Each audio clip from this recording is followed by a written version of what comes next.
3 ആഴ്ചത്തെ കഠിന ശ്രമം. എല്ലാ മെറ്റീരിയൽസും കടയിൽ നിന്ന് മേടിച്ച് കൊണ്ടുവന്ന്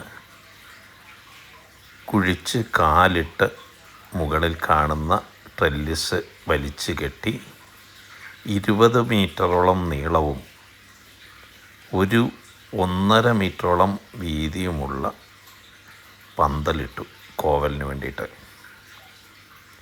നല്ല ശ്രമകരമായ പണിയായിരുന്നു. നന്നായി ക്ഷീണിച്ചു. ഒറ്റയ്ക്കുള്ള പണിയാണ്. ഇതിൻ്റെ കാലുകൾ, അതുപോലെ തന്നെ കെട്ടാനുള്ള വയറ്, കമ്പി, ഇതെല്ലാം പുറത്തുനിന്ന് മേടിച്ച് കൊണ്ടുവരുന്നതും ഒരു പണിയാണ്.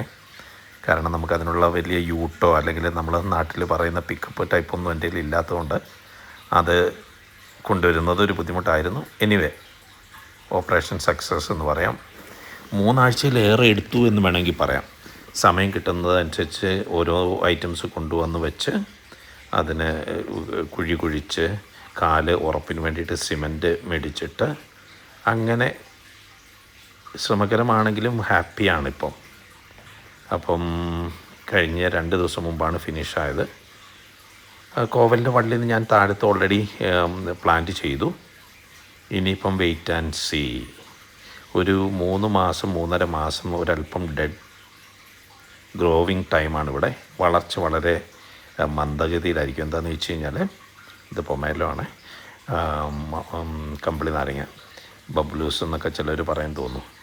ഇനിയൊരു 3 മാസം നമുക്കിവിടെ വിൻ്ററാണ്. തണുപ്പിൻ്റെ ആധിക്യത്തിൽ എല്ലാത്തിനും വളർച്ച മുരടിക്കും.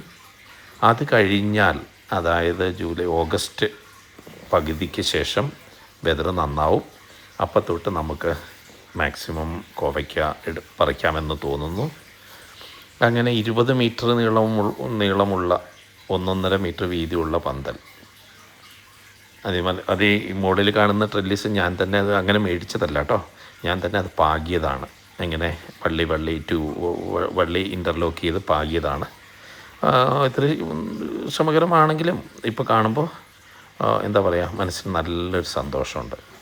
ഇനി താഴ്വശമൊക്കെ ഒന്നുകൂടെ ക്ലിയർ ചെയ്ത് കുറച്ച് ചാണകം, കുറച്ച് കോഴി കാഷ്ടമൊക്കെ ഇട്ട് കോവലൊന്ന് പച്ച പിടിപ്പിച്ചെടുത്ത് കഴിഞ്ഞാൽ സംഭവം ബലേബേഷ്.